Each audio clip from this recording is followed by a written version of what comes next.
Mesdames et messieurs, bonjour. Aujourd'hui, je vous parle de Montréal. Je suis sur la terrasse d'un appartement que nous avons pris ici.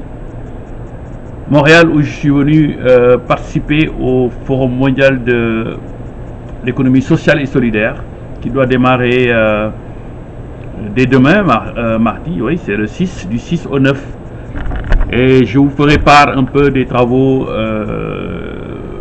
auxquels j'assisterai et je vous parlerai aussi des développements à venir concernant ce forum. Alors aujourd'hui, nous allons parler un peu de l'actualité internationale et nationale. Actualité internationale africaine, plutôt concernée par ce qui se passe au Gabon. Hein. Et là, on voit encore l'instabilité qui touche malheureusement nos pays. Hein, des présidents qui s'accrochent au pouvoir, qui s'accrochent désespérément au pouvoir, qui ignorent les aspirations des peuples et qui continuent à vouloir, je dirais, tromper le peuple. Et moi je dis toujours, on ne peut pas arrêter la mer avec ses deux bras. Et je pense que ce qui se passe dans ce pays-là doit aussi nous inspirer chez nous, hein, au Sénégal, parce qu'on voit un président qui... l'autre jour je parlais de dictature rampante, mais cette dictature elle s'installe.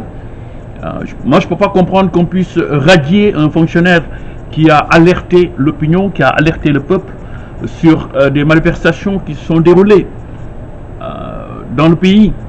Le président devait être heureux de cette initiative. Mais quand il va jusqu'à la radiation, ça veut dire que c'est quelqu'un qui va tolérer l'impunité. Il va installer l'impunité dans le pays. Ah oui, les gens vont dire, ah ok, moi je vais voler, même si on me dénonce, rien du tout, rien ne m'arrivera. Et je pense que c'est une négation même, hein, des principes démocratiques dans le pays. Et surtout par rapport aux promesses que ce président-là avait prises, hein, d'installer une gestion sobre et vertueuse dans le pays. Hein, quel exemple allons-nous donner à nos enfants? Allons-nous donner dans un pays où l'impunité règne? Moi je pense qu'il doit s'inspirer réellement de ce qui se passe au Gabon, hein, pour nous éviter ce type de débordement et de dérive au Sénégal. Nous voulons une démocratie économique, que dorénavant les ressources publiques soient respectées. Mais écoutez, je pense que s'ils sont incapables de pouvoir instaurer cette démocratie, mais ils n'ont qu'à rendre le tablier aux 65% des Sénégalais qui avaient voté pour lui, pour ce pouvoir-là. C'est aussi simple que ça. Parce que les choses ne doivent plus être comme avant. Qu'est-ce qu'on peut dire? On laisse un président qui accepte l'impunité, hein, qui radie un fonctionnaire honnête, un chef de famille. Quel exemple allons-nous donner au monde?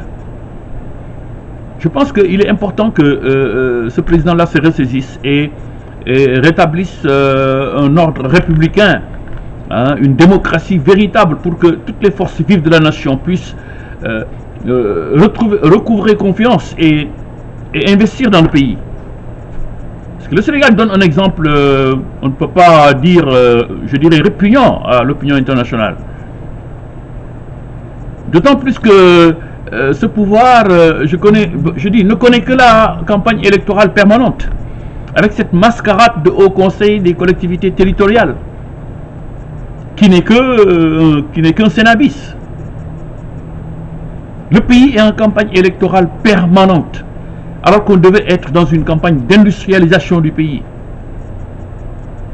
dans une campagne de création massive d'emplois. Moi, quand je vois les caravanes de vacances citoyennes, mais c'est désespérant. Chaque année, on nous montre des champs, des machins, mais attendez, c'est quoi ça? Ok, l'agriculture c'est bien, mais où est la modernisation de notre agriculture? Mais on ne voit pas.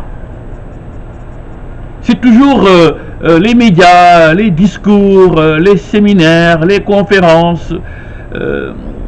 Mais ça commence à exaspérer.